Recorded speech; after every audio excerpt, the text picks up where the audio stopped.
तो कांग्रेस पार्टी और राहुल गांधी के लिए आइडिया की जो फैक्ट्री थी वो बंद हो गई समझिए। तो अब नए आइडिया नहीं आने वाले। शायद यही कारण है कि राहुल गांधी का इस तरह का बयान आया। हालांकि ये बयान बिल्कुल ठीक वैसा ही है जैसा कुछ समय पहले जॉर्ज सोरोस ने दिया था। तो अब ये कह सकते हैं आप कि जॉर्ज सोरोस की आइडिया फैक्ट्री का ये आखिरी बयान था, आखिरी आइडिया था। अब राहुल गांधी इसको लेकर फंसे हुए हैं।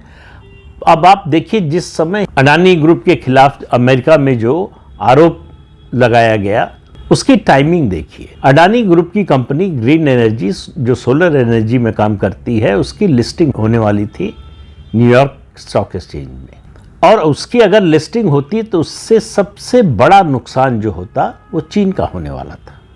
ठीक उसी समय पर रिपोर्ट आती है, ठीक उसी समय पर उसे संसद के बाहर राहुल गांधी उठाते हैं, लगातार उठाते हैं, वो लिस्टिंग रुक जाती है।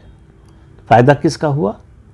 और ये बात तो किसी से छिपी नहीं है कि चीन की कम्युनिस्ट पार्टी और कांग्रेस पार्टी के बीच में एक गुप्त समझौता है जो यूपीए सरकार के दौरान हुआ, और उस समझौते के समय सोनिया गांधी मौजूद थी और राहुल गांधी ने दस्तखत किए थे। राहुल गांधी उस समय कांग्रेस के वाइस प्रेसिडेंट थे। अब वो क्या समझौता हुआ किसी को मालूम नहीं है।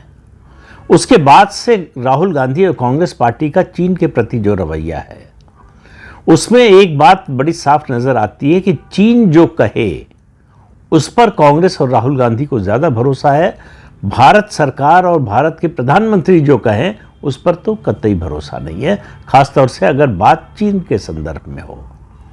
तो जो लद्दाख में जो कुछ हुआ पिछले 4 साल से हो रहा था उसका मामला हो, उससे पहले डोकलाम का मामला हो, किसी भी मुद्दे को उठा लीजिए या आर्थिक मामलों में देख लीजिए, तो कांग्रेस पार्टी आपको चीन के ज़्यादा करीब नजर आएगी। अब उसके कारण क्या है इसके बारे में किसी को स्पष्ट रूप से तो पता नहीं है, लेकिन इतना ज़रूर दिखाई देता है कि ये रिश्ता कुछ न कुछ तो है दोनों के बीच में। क्या है, क्यों है, उसका उद्देश्य क्या है, उसकी शर्तें क्या हैं, ये सब इसके बारे में किसी को कुछ पता नहीं है।